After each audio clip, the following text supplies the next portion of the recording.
History Chapter 1, Part 3, The Making of German Nation. The nationalist feelings were widespread among middle-class Germans, who in 1848 tried to unite the different nations of the German Confederation into a nation-state governed by an elected parliament.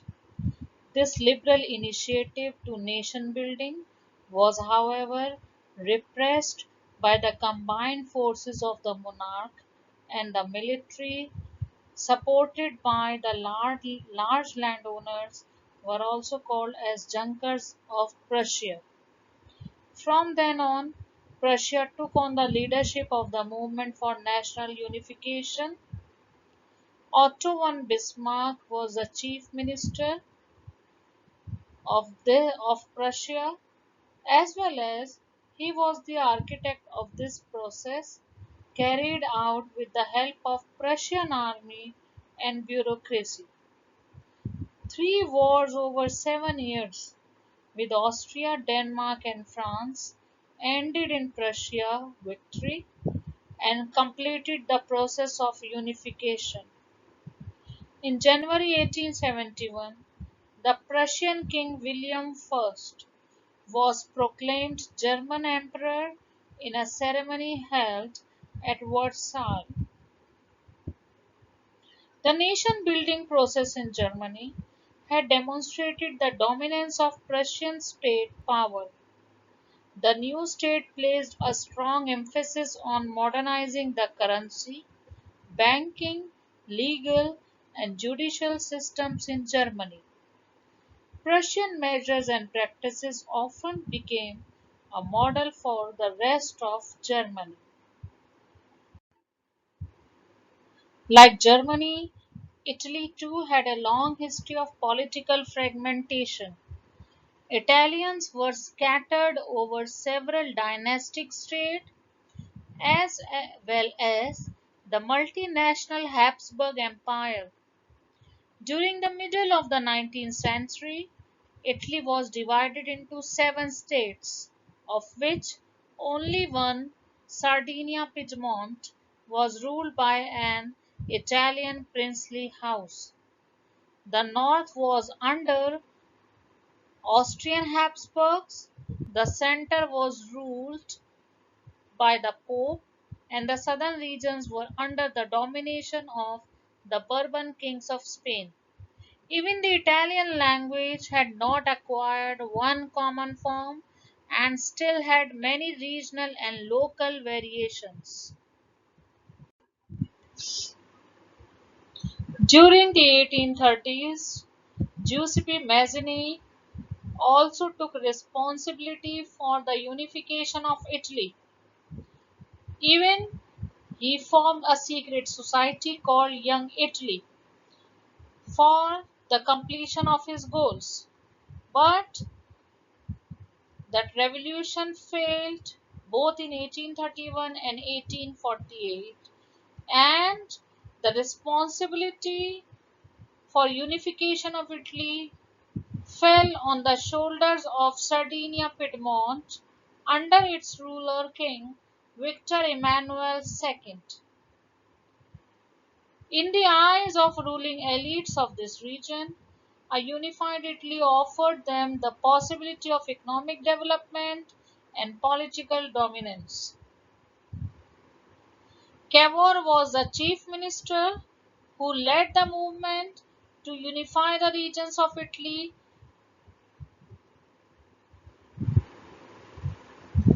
through a tactful diplomatic alliance with France engineered by Cavour.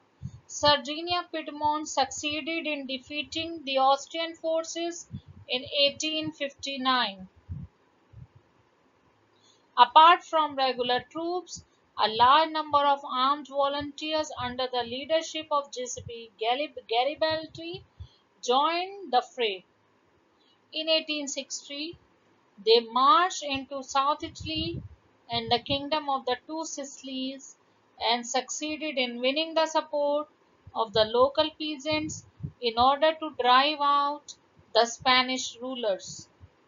In 1861, Victor Emmanuel II was proclaimed King of United Italy.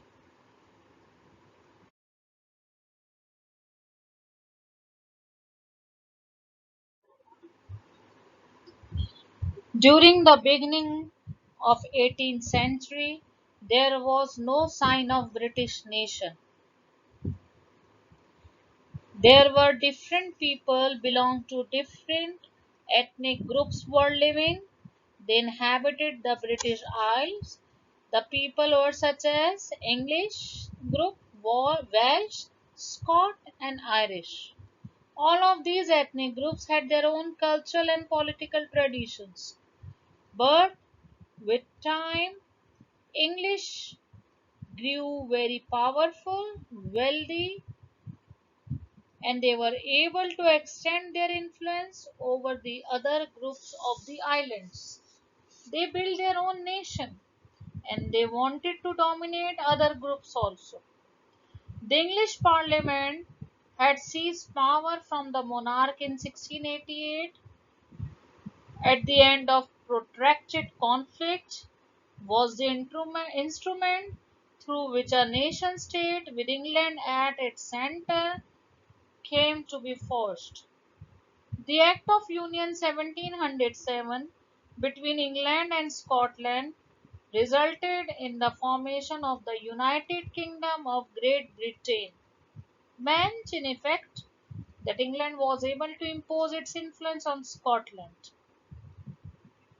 Ireland also suffered a similar fate. It was a country deeply divided between Catholics and Protestants. The English helped the Protestants of Ireland to establish their dominance over a large Catholic country. Catholic revolts against British dominance were suppressed. After a failed revolt led by Wolfe and his United Irishmen 1798, Ireland was forcibly incorporated into the United Kingdom in 1801. A new British nation was forged through the propagation of a dominant English culture. What is an allegory? When an abstract idea like greed, envy, freedom, liberty is expressed through a person or a thing. An allegorical story has two meanings, one literal and one symbolic.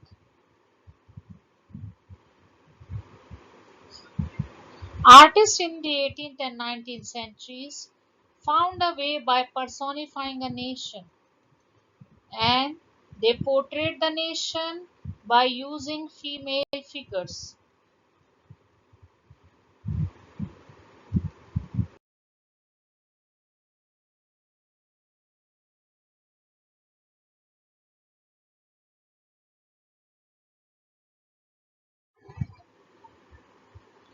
Balkan was a region in Europe which gained its independence from the Ottoman Empire.